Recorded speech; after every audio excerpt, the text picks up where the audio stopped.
بیٹیاں کتنی پیاری ہوتی ہیں. میں نے گھر میں بیٹھا تھا, فراغت تھی, تو مجھے اس کھیل کا نام نہیں یاد کہ وہ بچے کیا کھیل رہے تھے.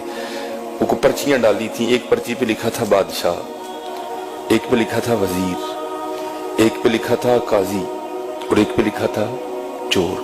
ان 4 پرچیوں کو بند کر کے نہ پھینک دیتے, پھر سارے ایک ایک اٹھاتے تھے. اب جس کے حصے میں بادشاہ کی پرچی آئی وہ بادشاہ بن گیا, جس کے حصے میں قاضی کی آئی وہ قاضی بن گیا, جس کے حصے میں وزیر کی آئی وہ وزیر, اور ایک کے حصے میں آنی ہے چور کی. تو پھر جس کے حصے میں چور کی پرچیاں آنی ہیں اس کے لیے پھر بڑے سخت معاملات ہیں. بادشاہ سلامت اس کو جو چاہے حکم دے. اب جو میرا بڑا بیٹا ہے اس نے کیا کیا ہوا ہے, اس نے پرچی کو نا تھوڑا سا پھاڑ دیا ہے بادشاہ والی کو.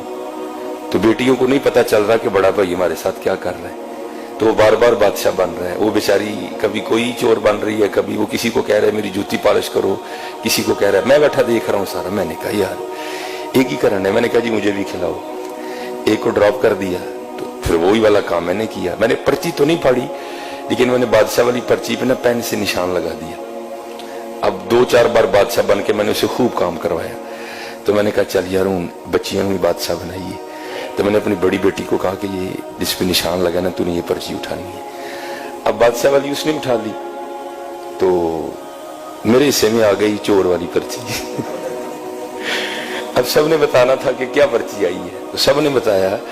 تو اینڈ پہ نا مجھے سارے کہتے ہیں جی بابا آپ کیا بنے ہیں. تو میں نے کہا جی میں چور بنا. میں حضور کے ممبر پہ بیٹھا ہوں, میں جھوٹ نہیں بولوں گا. میری چھوٹی بیٹی رو پڑی اور میرے گلے لگ کے کہتی میرے بابا چور نہیں ہے.